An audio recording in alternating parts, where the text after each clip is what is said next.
Barely a few years ago, we almost had no way to get information when we needed it. And now the situation has flipped on its head, and we are flooded with information to the point that we are overloaded and fatigued, and we have absolutely no idea what to do with it. And the pet space is no different.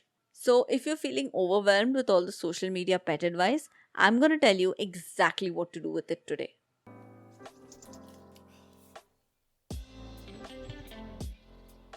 Welcome to the Practical Pet Parenting Podcast, where science and research meets simplicity, practicality, and humor. Because we all know that pet parenting isn't just one thing. It's magical, beautiful, life-changing, frustrating, and overwhelming all at the same time. I'm Dr. Ashita Suresh, a vet, a mom, a dog mom, on the multiple species pet parenting journey just like so many of you. Join me as we cut through the noise, fear, and fluff and take pet parenting from overwhelming to, well, barely manageable. First off, when you see something on social media, first stop and ask yourself if you even need that advice.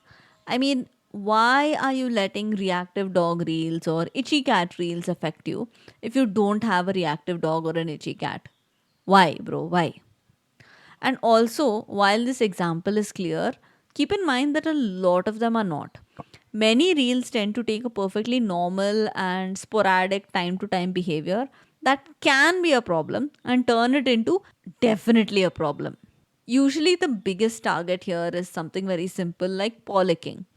Can paw licking constantly be a problem? Absolutely, of course it can.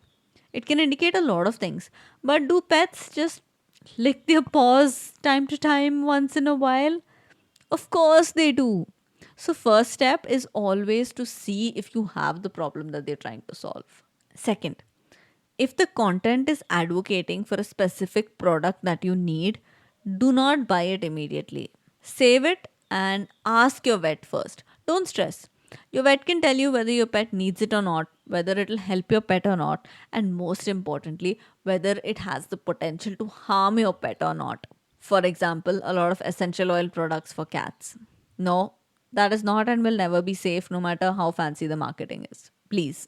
Third, and this is probably the most important, if you see one of those, this might be killing your pet kind of posts, or any sort of fear or guilt based content that is designed to make you think, okay, am I really doing something wrong? I want you to remember this one statement: nuance is a nuisance on social media. I'll say it again: nuance is a nuisance on social media. It is the oldest trick in the book to take one thing out of context and present it to you in the most sensationalist way possible so that you are now losing sleep over it. Only in case of, if this happens, in these circumstances, all these conditions and caveats really break the flow of short form content. So it gets conveniently left out. So for this type of content, don't go on a guilt trip, go on a research trip instead. Read more on the topic, take the information to your vet, and get the full picture.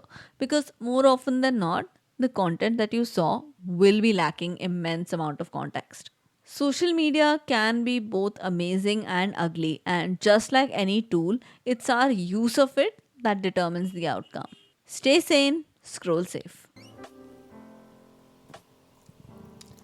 Thank you so much for listening to the Practical Pet Parenting Podcast. If you found this helpful, don't forget to follow, rate, or review. Whatever your podcasting app allows you to do it. You can also find me on Instagram at Indian Pet Vet and read more at practicalpetparenting.com. Much love to you and your pets, and see you next week.